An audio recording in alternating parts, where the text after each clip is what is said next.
Bonjour, je m'appelle Aurélien Montero, je suis compositeur et sound designer pour le jeu vidéo, les films d'animation et les courts-métrages. J'ai 23 ans, mon métier est donc de composer des musiques et de faire des bruitages pour des jeux vidéo. J'ai également une chaîne YouTube où je vulgarise mon métier, je parle de ce que ça implique, des enjeux, de la créativité, etc.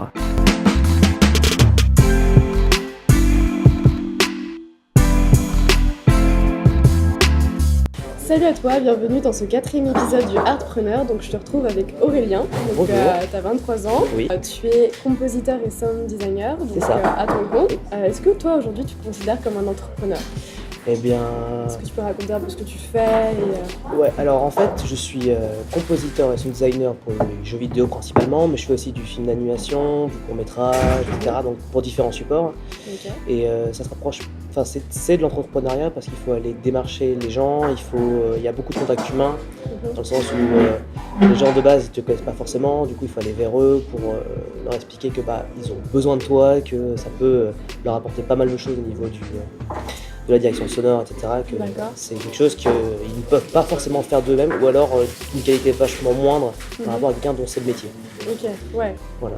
Et à côté, je fais aussi des vidéos sur YouTube pour sensibiliser les gens à tout ce qui est musique, bruitage dans le jeu vidéo, expliquer un peu comment ça se passe, D'accord. Donc qu'est-ce tu que c'est. communiques et tu crées du contenu C'est aussi ça. autour de ça. C'est ça. Et Histoire ça de- t'aide justement à avoir des clients ou En fait, ça permet Alors, ça m'est arrivé des gens qui me disaient que s'ils avaient besoin, ils viendraient me voir, ou des gens qui du coup ont découvert ce que je faisais et que ça les intéressait. Après, ça a aussi permis aux gens de peut-être de découvrir un métier aussi, parce qu'il y a des gens qui m'envoient des messages régulièrement pour me demander... pas que ça existait limite. C'est ça. Ouais. Ou qui me demandaient mais t'as fait quoi comme formation, etc. Pour en fait se renseigner, parce que je pense que c'est quelque chose que de base tu t'imagines pas que c'est un métier en fait, et que ça peut justement les motiver à vouloir en faire un métier, quoi. Ça fait partie des C'est ça. métiers du coup qui C'est ça. existent. Comment toi t'as connu ça en fait? C'était une passion et ensuite tu t'es dit vas-y je peux en vivre? En fait, depuis que j'ai à peu près 15 ans, je fais de la musique, que ce soit via des groupes, via pas des expériences sonores en fait. Et puis un jour, quand j'étais au lycée, un pote m'a envoyé, il m'a dit hey, mec, dans mon école, ils font une formation orientée musique et bruitage dans le jeu vidéo, regarde si ça t'intéresse. Et du coup j'ai regardé, j'ai fait ouais c'est super intéressant, et du coup j'ai regardé un peu les critères en fait pour entrer dans cette école, et du coup j'ai commencé à faire de la musique pour entrer dans l'école. Ok, Et après du coup j'ai pas mal travaillé, sachant que je suis rentré dans cette école de justesse. Du coup j'ai dû encore plus streamer derrière pour rattraper un peu le niveau que je n'avais pas. d'accord, ouais, donc c'était Voilà. vraiment dur. C'est ça, c'était beaucoup de travail et Ok. voilà. Donc c'était plus quelque chose par passion, genre tu t'es pas dit vraiment à un moment donné j'ai pas envie d'être salarié, enfin au niveau du fait de prendre ce choix d'être freelance et de travailler pour toi. En fait, de base, c'était une passion de faire de la musique et du sound design. Ouais. Maintenant, c'est vrai que l'entrepreneuriat, c'est pas forcément mon but premier. Maintenant, dans un milieu comme le jeu Ça, vidéo ouais. notamment, on est des personnes qui n'ont pas forcément besoin de nous du début à la fin de la production. C'est-à-dire qu'ils ont vraiment besoin de nous plus à la fin. Et du coup, généralement, ils ne font pas des... Il y a des entreprises où il y a des contrats, par exemple, des contrats à durée indéterminée, etc. Mais c'est assez rare, et c'est des cas un peu spécifiques, genre des gens qui ont 10 ans d'expérience, qui sont dans le studio depuis 10 ans et que du coup, Ouais. voilà. Mais en général, c'est plus pratique, et même pour moi, ça m'arrange parce que comme ça, je peux bosser sur plusieurs projets en même temps sans Ouais. avoir les contraintes de est-ce que c'est de la concurrence déloyale, est-ce que machin.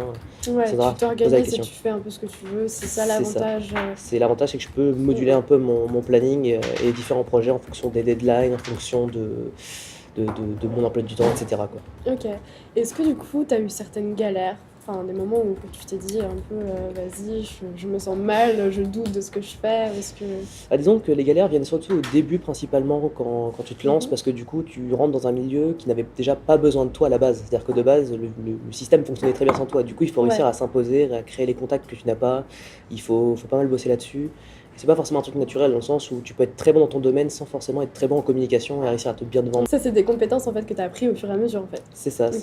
c'est ça s'apprend en fait sur le tas. C'est-à-dire que ça t'apprend à mieux te vendre, à rencontrer les gens, savoir comment rencontrer les gens, parce que c'est pas forcément le plus naturel du monde. À se créer du coup son réseau. C'est ça, Ouais. et puis après dans les galères un peu plus spécifiques, des galères de matériel, par exemple du matériel qui te lâche quand tu en as besoin maintenant tout de suite, ou des conflits que tu peux avoir avec des gens avec qui tu bosses parce ils comprennent pas forcément ce que tu veux, ou ils ont pas forcément la vision globale du son qui leur permet de comprendre vraiment ce, ce dont ils ont besoin, et quand tu leur expliques il faudrait que tu fasses ça, et ils comprennent pas forcément la plus-value que ça peut apporter. Du coup, il faut réussir à garder son calme, expliquer calmement, retrouver les Ouais, bons mots pour expliquer dans le bon vocabulaire, dans un vocabulaire parfois simple, mais ouais. qui va leur parler, quoi.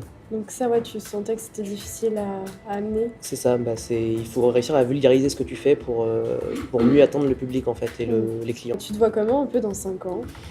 Parce que là, t'as commencé, ça fait combien de temps en fait que t'as commencé? Ça fait à peu près, ça va faire 2 ans là en novembre D'accord. que je suis Ok. en auto-entrepreneur. Tu t'étais fixé certains objectifs que t'as réussi à accomplir en 2 Oui, ans? bah déjà réussir à en vivre parce que de base, comme Ouais, ça, bah oui, quand c'est tu te sûr, c'est lances, un il peu le faut premier objectif, c'est ouais. ça, il y a un temps avant d'arriver à vraiment réussir. Là, je commence à bien en vivre. Maintenant, dans 5 ans, ça serait plutôt pas mal de continuer à en vivre comme ça, de pouvoir, peut-être envisager de créer mon studio de jeu, pas forcément pour proposer mes jeux, enfin proposer mes idées de jeu, mais pour, créer une sorte de cercle avec des amis sur lesquels on pourrait bosser sur des projets intéressants, et Mm. cetera. J'ai quelques idées de projets de jeu, mais pour moi, ça reste assez vague et j'aimerais avoir le D'accord. budget avant de pouvoir, vraiment Donc mettre ça en en place, fait, quoi. mettre en place une équipe et limite, C'est ça, tu crées en fait ta société, tu c'est ça, passes de auto-entrepreneur à vraiment... c'est ça. Sachant que Ok, dans l'idée, j'aimerais, avoir ce statut de créer une société, qui tourne bien et à côté de pouvoir continuer à être auto-entrepreneur pour me permettre de prendre des projets sur le volet, et cetera. Vraiment me ok. permettant de travailler avec des gens que j'apprécie, et cetera, sur des projets. Mhm. À côté, je peux en plus faire des projets qui ne sont pas forcément, liés à ce truc-là, mais qui m'intéressent quand même, et cetera, Ok. quoi. Et tu penses que tu arriveras à gérer plusieurs projets en même temps? Oui, Ouais, en fait, je le fais déjà pas mal. Après, c'est ok. sûr que ça impliquerait beaucoup plus de responsabilité de bosser dans un studio, en soi. Ouais, Maintenant, comme c'est un truc que j'aime bien et qui me passionne, c'est sûr que j'en ferai moins que ce que je fais maintenant, mais j'en ferai ok. quand même parce que c'est un truc qui m'intéresse, quoi. Ok. Et sinon, est-ce que tu as une vision en termes, par exemple, tu veux bouger de France et voyager, enfin, par exemple, ouais, t'installer quelque part pour créer ce genre de studio, ou même faire une autre activité, Mmh. ou par rapport à toi, est-ce que tu as d'autres projets? Bah, en fait, la question de partir à l'étranger s'est déjà posée, dans Ouais. le sens où, j'avais eu des possibilités à Montréal. Maintenant, c'est vrai que c'est toujours un peu compliqué parce que moi déjà, il y a des contraintes de matériel, c'est-à-dire qu'il Mhm. faut faut le ramener de l'autre côté de l'océan, donc c'est pas forcément super simple. Et puis même, c'est un peu compliqué, je considère qu'il faut avoir un minimum de finances pour pouvoir partir. Du coup, ça Ouais. demande des contraintes là-dessus. Maintenant, ça m'intéresserait. Je bosse déjà en fait avec des sociétés à l'étranger. Je bosse avec des personnes des studios en Italie, aux États-Unis. Mhm. Donc, Donc, je le fais déjà plus ou moins. ouais, tu veux juste, en fait, pouvoir t'adapter selon les... C'est ça, c'est que si je peux bosser avec plein de studios de différents pays, pourquoi pas.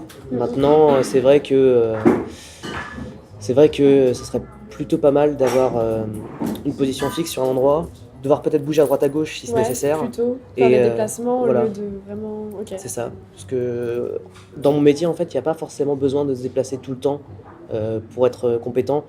Après, il peut y avoir des cas où faut se déplacer. Dans ce cas-là, pourquoi pas. Mais je considère que ça restera sur des durées courtes Mhm. et pas sur des très longs termes. À moins d'avoir une très très grande possibilité intéressante à l'étranger, Ouais, quoi. ok. Du coup, t'as pas d'autres projets hors musique et sound design? Pas vraiment, à part des petits projets que je garde encore un peu secrets, qui sont des projets un peu de jeu. C'est-à-dire que Ouais. je bosse un peu dessus sur mon temps libre.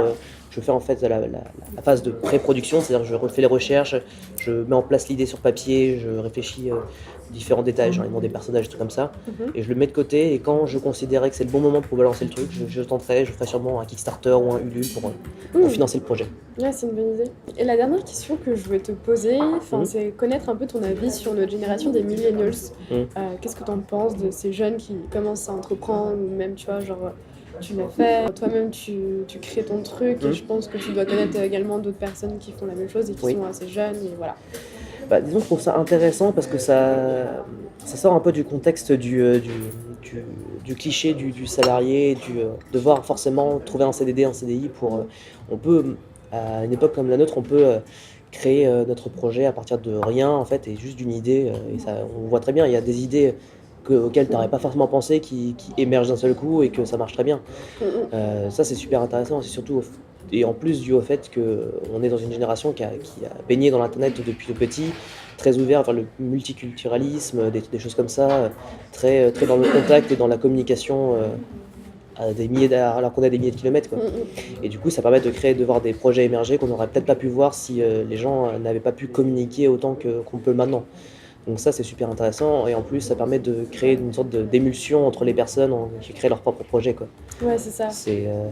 Moi, je vois des gens qui font à peu près le même métier que moi, qui sont aussi auto-entrepreneurs, et ça crée de l'émulsion parce que, genre, par exemple, moi j'ai des amis qui font le même métier que moi, mais ils peuvent pas bosser sur un projet parce qu'ils ont pas le temps. Du coup, vous collaborez, voilà, vous déléguez certains voilà c'est ça, projets. c'est ça. Et Ouais. du coup on communique là-dessus, ou des gens, C'est vraiment bien. c'est ça. Et en fait on crée une sorte de cercle un peu vertueux où quand on a trop de projets, on renvoie vers des gens qu'on connaît, parce que voilà, c'est toujours plus sympa de faire bosser quelqu'un que tu connais, que tu sais qui bosse bien. Mm, mm. Moi j'ai des amis qui créent leur jeu, du coup ils me demandent parce qu'ils ont besoin de son, ils n'ont pas forcément l'expertise nécessaire pour le faire.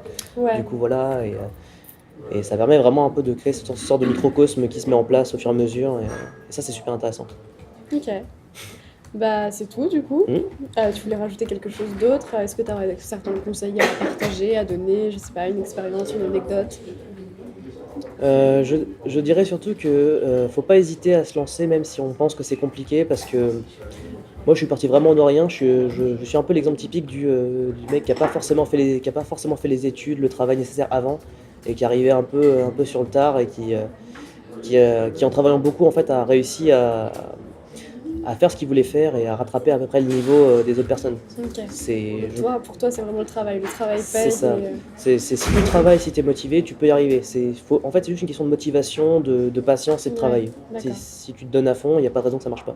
Du coup, merci à toi. Je mettrai ta chaîne YouTube et ton site en barre d'infos. Donc, je conseille vraiment d'aller jeter un coup d'œil parce que c'est vraiment intéressant et vous pourrez comprendre un peu plus ce que c'est que le concept du sound design. On se retrouve mercredi prochain à 18h pour le prochain épisode du Artpreneur. Voilà.